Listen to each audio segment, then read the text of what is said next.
Emma Woodhouse, handsome, clever, and rich, had lived nearly 21 years in the world with very little to distress or vex her, except for one question. Which of her film and TV adaptations was the best? That is a question that we are going to answer today in a brand new series on my channel, Adaptation Battle.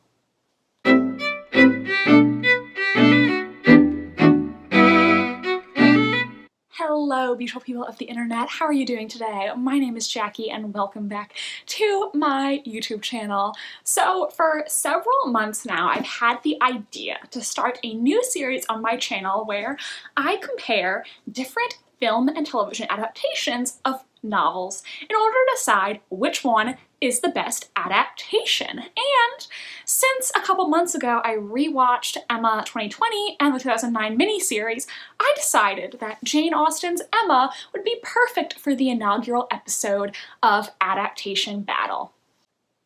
In preparation for this video, I rewatched all adaptations of Emma, the 1996 with Gwyneth Paltrow, the TV film with Kate Beckinsale, the 2009 miniseries, and the 2020 movie. I also prepared 4 general categories that I will be discussing in this video in relation to each adaptation. But of course, part of this is subjective. These are my opinions, and you might not necessarily agree. You may like certain aspects of each adaptation that I personally didn't like. So if your ultimate ranking of the different Emmas is different than mine, let me know in the comments section. But before we get into the adaptations, a plot summary. Our title character, Emma Woodhouse, is a spoiled young woman who is at the top of society in her small village of Highbury, which she has never left because her father is a hypochondriac who is fearful of all the diseases in the outside world. Emma is very snobbish, and Jane Austen supposedly once referred to her as a heroine that no one but herself would very much like, though this may be an apocryphal story. Nobody corrects Emma on her spoiled behavior other than Mr. Knightley, her neighbor and kinda, sorta, brother-in-law. Her sister is married to his brother, so I guess technically he's her sister's brother-in-law? You get what I mean.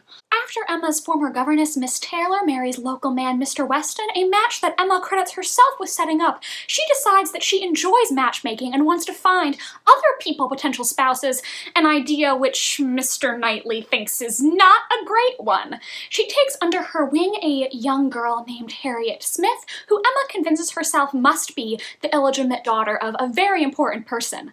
Emma wants to matchmake Harriet with a local vicar, Mr. Elton. However, that goes terribly wrong because it turns out that Mr. Elton is a social climber who has actually been romantically interested in Emma all along, not Harriet. And after Emma refuses his offer of marriage, he goes to Bath to find himself a rich snob of a wife. Meanwhile, Frank Churchill, the son of Mr. Weston, who is adopted by wealthy relations, returns to town and begins shamelessly flirting with Emma. Emma believes for a moment that she may be in love with Frank, but then realizes that she actually never was. Also, Jane Fairfax, the niece of local spinster Miss Bates, also comes to Highbury, and Emma is jealous of the intelligent and timid Jane because she is receiving praise that usually Emma only receives. Rumors circulate in the town that Mr. Knightley might be in love with Jane Fairfax after she receives an expensive gift of a piano from an anonymous source. Meanwhile, after a string of events that involve a very weird plot in which Harriet is attacked by Roma people, Emma decides that it's a good idea to matchmake Harriet with Frank Churchill, even though the one with Mr. Elton went horribly. Frank proves to be a bad influence on Emma as at a picnic she thoughtlessly insults Miss Bates, causing Mr. Knightley to be very disappointed in her. Emma later regrets her actions, and after Harriet tells Emma that she is in love with Mr. Knightley, Emma realizes that she has been in love with him all along. Meanwhile, after Frank Churchill's aunt dies, it is revealed that he has been secretly engaged to Jane Fairfax all this time, and they had to keep the secret out of the fear that Frank Churchill's aunt and would disinherit him if she found out he was marrying a woman of no fortune. Emma is saddened, believing that Mr. Knightley will never be able to return her love, but surprise, he has also been in love with her all this time and they get engaged. Meanwhile, it also ends up working out for Harriet because Emma finds out that she is now engaged to Robert Martin, a respectable farmer that Emma had previously convinced her not to marry. So, in the end, Emma and Mr. Knightley get married, Harriet and Mr. Martin get married, Frank and Jane get married, and they all live happily ever after. The end. Emma is personally one of my favorite Austen novels. It is my second favorite after Pride and Prejudice, and though in my ranking Jane Austen couples videos, I actually put Emma and Mr. Knightley as third because I was trying to be objective, the more I think about it, I think that they are probably my second favorite Austen couple after Elizabeth and Mr. Darcy. I just absolutely adore them, both as characters and as a couple, and I find the story of Emma so impossibly charming. And now that we've gone through that plot summary, let's begin to talk about the 4 Emma adaptations I will be discussing in this video. The first category I want to discuss is the casting. When discussing the different Emmas, I have to say I am not entirely sold on Gwyneth Paltrow's performance in the 1996 film, and I don't think that's entirely because she does a poor job. I don't think she's bad at acting. I think part of it is just that watching that film nowadays, knowing what a huge celebrity Gwyneth Paltrow would become, when I look at her in this film, I don't see Emma Woodhouse. I see Gwyneth Paltrow, the founder of Goop, the woman who named her daughter Apple. I don't see Emma. I do, though, really adore Gwyneth Paltrow's acting in the Mr. Elton proposal scene, how she's so horrified by his proposal and is just swatting at him like he's a fly, saying, "Go back, go back, go back to your side of the carriage." I did enjoy Kate Beckinsale's performance as Emma. I think the way she portrayed the character was more in line with my perception of her when I read the novel. And though some people don't like Romola Garai in the 2009 Emma, I personally was impossibly charmed by her. Some people didn't like her mannerisms, however, I think she really captures the naivete of Emma's character. I personally don't see her as a malicious person. She's just very sheltered.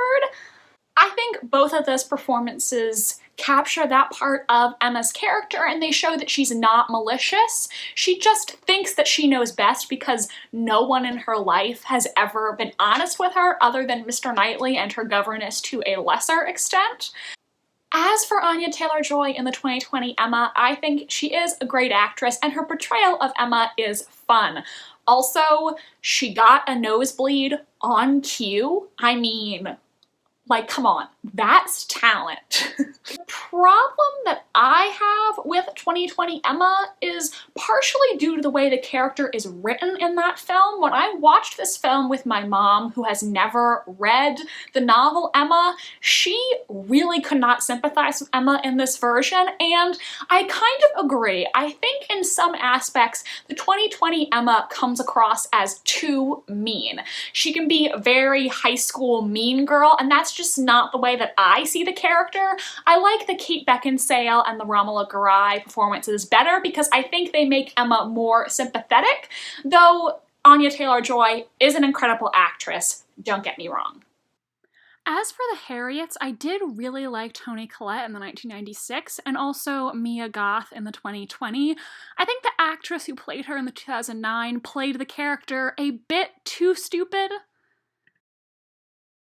I think my favorite Mr. Woodhouse is Dumbledore, Michael Gambon in the 2009 miniseries, and I also love the Miss Bates in that version. The first time I watched this miniseries, I actually teared up because I sympathize with Miss Bates so much. I thought Her character was done incredibly well in the miniseries. And I suppose 2009 also has my favorite Frank Churchill, sort of by process of elimination.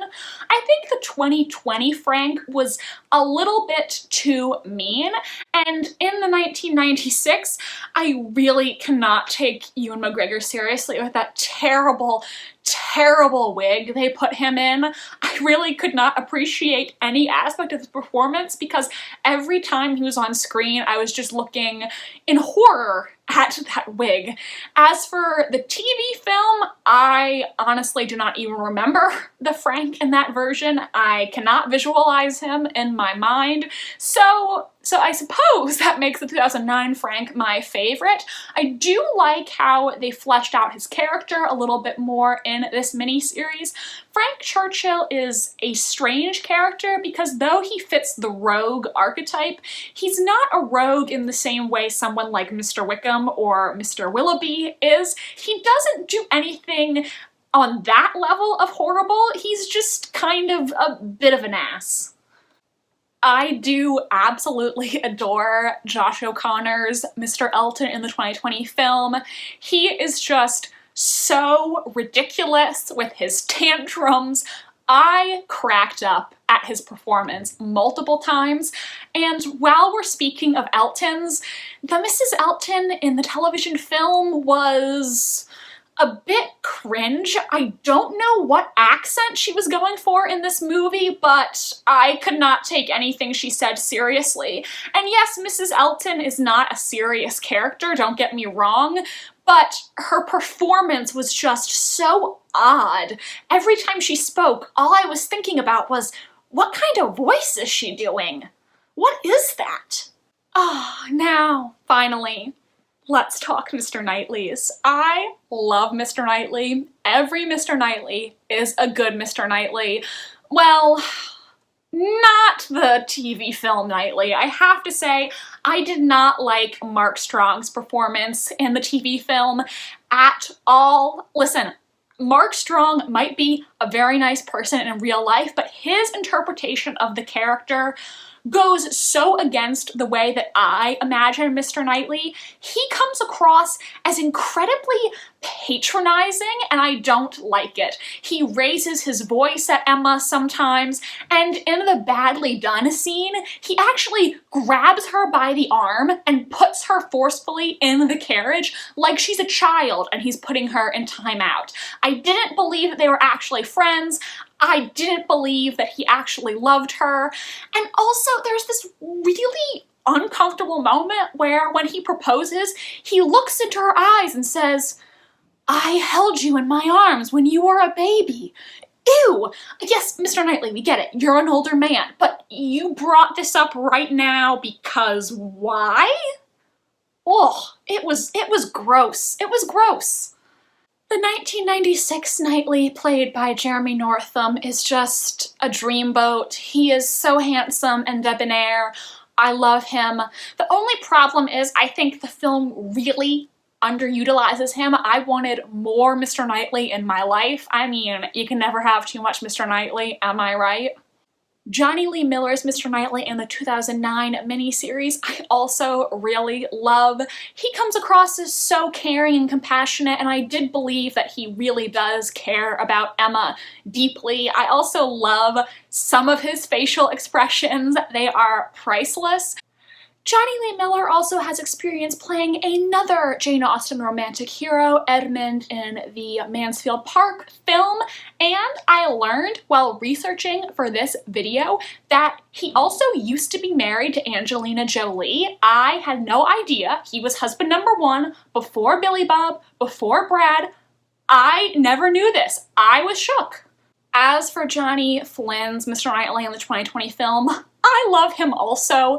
He is just so awkward, and I am here for it. He just has this huge crush on Emma, and he doesn't know what to do with it. Like, he's just gonna dramatically lay on the floor because he's so overcome by the feels, and you know what? That is valid. I can relate. I love 2020 Mr. Knightley as well. Another little Mr. Knightley fact that also shocked me when I first found it out is that Johnny Flynn, 2020 Mr. Knightley, is the younger half-brother of Jerome Flynn, aka Sir Bronn from Game of Thrones, and I did not realize this, but after I found it out, I noticed they actually do look alike, and I was shook. I had no idea. I know I said this in a video before, but I just gotta bring this up every time because I was so shocked. Next, we are going to discuss book accuracy, and let me just preface this by saying that I'm not going to penalize films for not being 100% accurate to the book. The 2009 miniseries obviously can be more faithful because it has 4 hours of runtime. If you're making a 2-hour movie, you obviously have to cut some things out, and sometimes I actually enjoy it when films introduce things that didn't happen in the book if they make the story overall better and work for the film medium. I think the 1996 Emma is tonally a bit off. It is really trying to conform to the standards of romantic comedy films to appeal to their American audience. It does cut some things out of the book, but overall I was okay with that. It cuts out things like the strawberry picking party at Donwell Abbey or Mrs. Weston's pregnancy, and I think those were fine things to cut because they are not necessary for the overall story and I didn't miss them. However, the way it moves some things around a bit was a little off to me. The film completely skips Emma meeting Harriet, which I thought was a little weird, and we pick up after the two of them already know each other. And I also think that Emma's character development was not executed the best in this film. Also, there's the really weird way that she meets Frank Churchill in this film, where her carriage is stuck because the roads are flooded, and he just appears out of the trees and starts laughing. Who wrote this scene? It was very awkward. Also, I didn't mention the different Jane Fairfaxes in the casting section because honestly, they all kind of run together in my mind. But one thing I did notice watching this movie again is that Jane Fairfax in the 1996 has like 2 lines.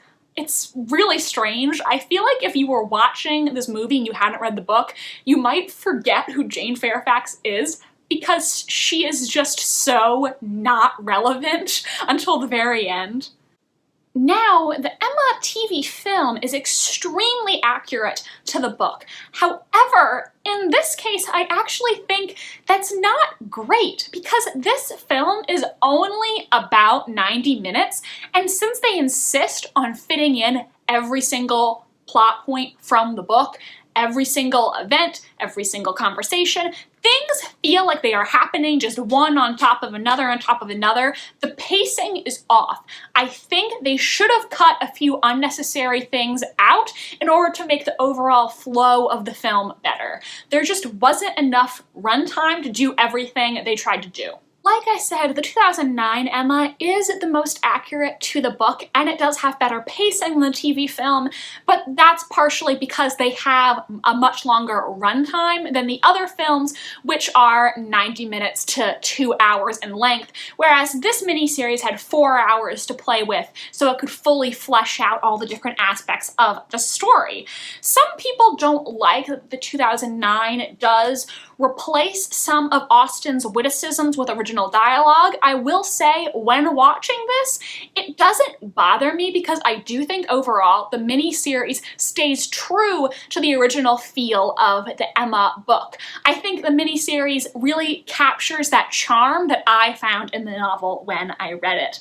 I also liked the inclusion of the scenes from Emma, Jane, and Frank's childhoods, drawing the parallels between their characters, and I think the Jane and Frank relationship was really fleshed out in this much better than the other films did. In the other films, I don't even understand why Jane would want to marry Frank because he's basically an ass to her for the entire thing, and then we find out at the end, oh, they're actually getting married. Plot twist. I like that this miniseries made an attempt to flesh out those characters and that relationship more. As for the 2020 Emma, it is tonally very different from the other films and the miniseries because it chooses to focus on the more lighthearted, satirical elements of the novel's plot. And I actually really do enjoy this because often when people are adapting Jane Austen, they choose to focus on grand, sweeping romance, which isn't bad necessarily, but a lot of times I think they take themselves a little bit too seriously, and therefore we miss the humor found in Austen's works. Austen was a queen of satire, so I like that this film had more humor than the others. I loved the running gag of Mr. Woodhouse with all of his screens and asking his servants if they can feel the draft, which it seems like only he can feel. That was a hilarious gag throughout the film. Now, of course, we have to talk about the infamous nosebleed scene, and I will say personally, while I understand why Autumn de Wilde did this, personally, I hate it, because this is the one scene that I think needed to be played straight, and I couldn't focus on the moment because when I was in the theater and her nose started bleeding, I was so taken aback and shocked that I couldn't focus on anything else that was happening. It was just a little too weird for me. However, one change they made in this film that I really did love is that Emma goes to Mr. Martin's farm personally to make amends for what she has done. I think that gives her character more agency and accountability, and I think that was really well executed. Next, cinematography and direction. And I wasn't quite sure what to call this category because this is really a section dedicated to the visual and production values of these various adaptations. So I will be talking about the cinematography, the direction, also things like costumes, hair, the scenery, that sort of thing. I really liked the adorable title and end sequence in the 1996 Emma. I thought that was so cute, and some of the transitions used in the film I thought were really funny and well done. The lighting in these scenes is often romantic and hazy. It really has that atmosphere of romance. And there's also a lot of beautiful scenes in nature that emphasize flowers and the natural world. There's an apple orchard, babbling brooks, the forest, and those were visually pleasing. Though, again, the scene with Emma and Frank was a really weird writing and directorial choice. I don't know who thought that was a good idea. It also has puppies, you know, A+ if you have puppies. The TV film Emma is, to me, the least visually pleasing out of all of the adaptations. It is so very dark, and I don't mean thematically, I mean the lighting in every scene is so dark. The costumes the characters are wearing were just kind of drab and unremarkable to me. I didn't really like that.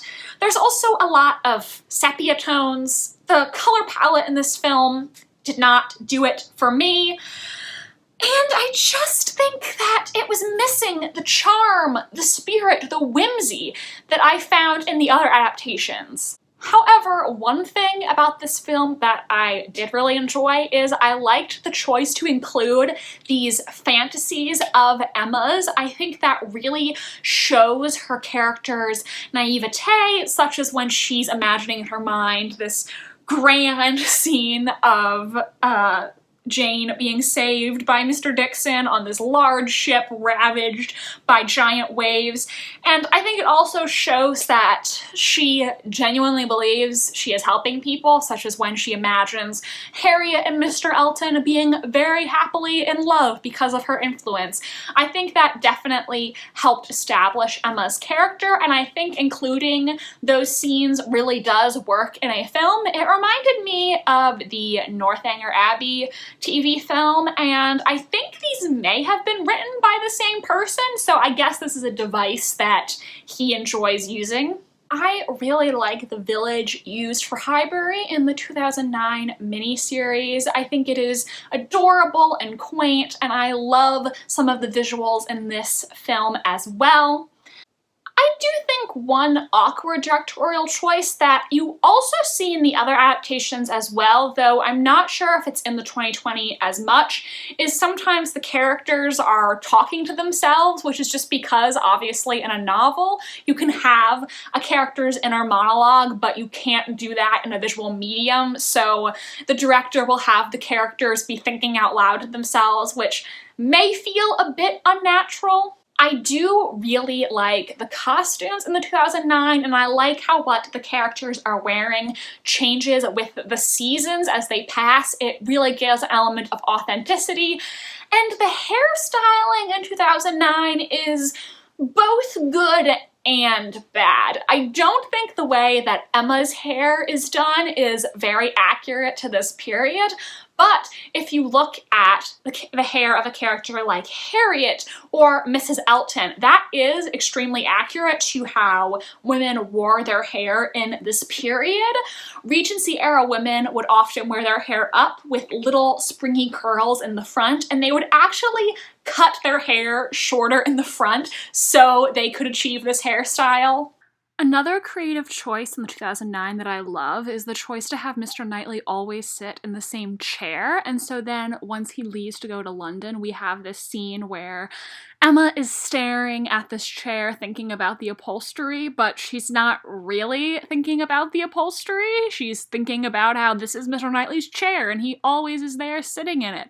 I think that's a great symbolism of how he's always been this integral part of her life, but she hasn't realized how much he meant to her until now. As for the 2020 Emma, it is also visually stunning. It's lush and whimsical. I absolutely love the gorgeous pastel color palette, and the costumes are delightful.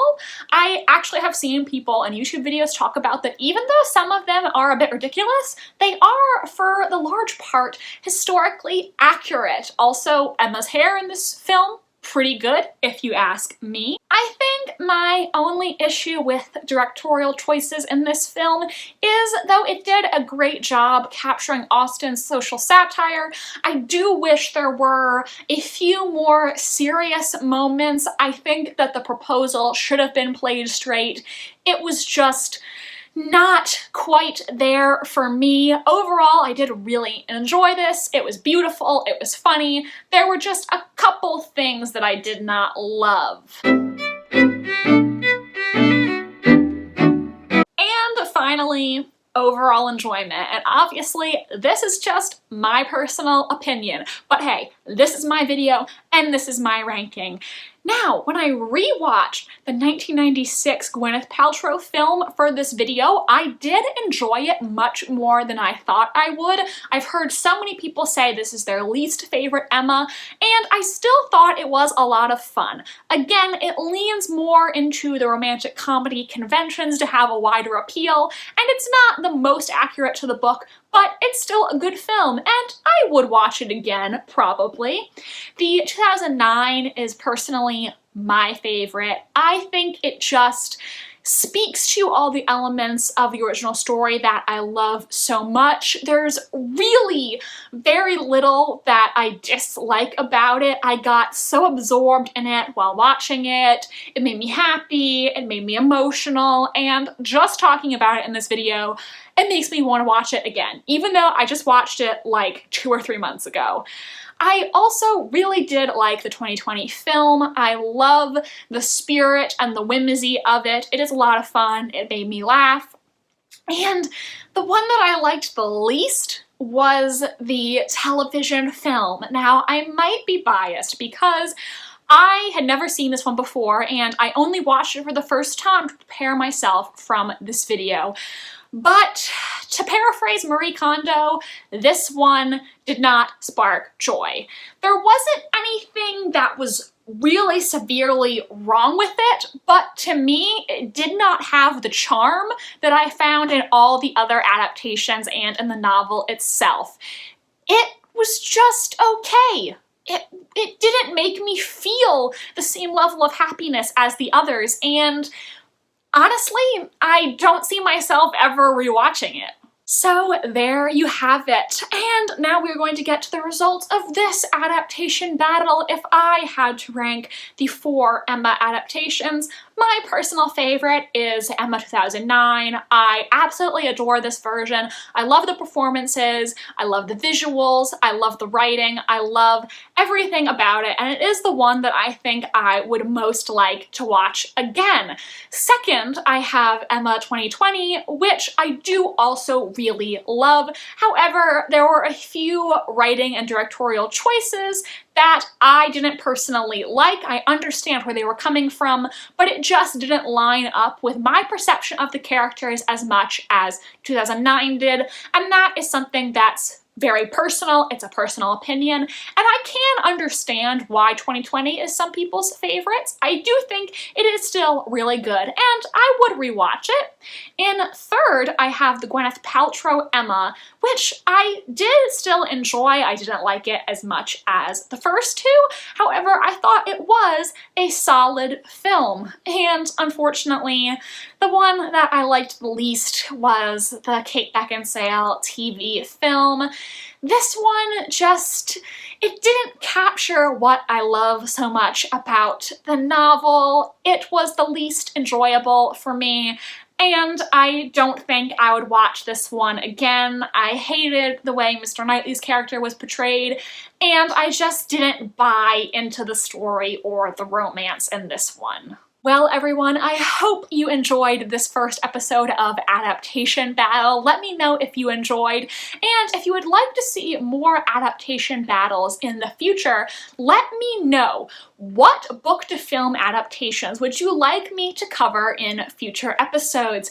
If your ranking of the 4 Emmas is different than mine, please comment down below and let me know your personal opinions. I would really like to hear them.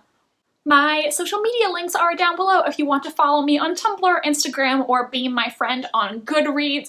My Instagram engagement has been really down recently, and I'm not quite sure why. I've tried posting at different times. I don't know if I'm not showing up in people's feeds, or maybe everybody's just tired of me. I don't know, but follow me there if you would like. No pressure, but I would really like to have you as a friend on any of my socials. Please like this video if you enjoyed, and let me know your thoughts on the different Emmas or what other book-to-film adaptations you would like to see me cover in the future. Thank you so much for watching, and I hope you have a decadent rest of your day. Bye, and I'll see you in the next one.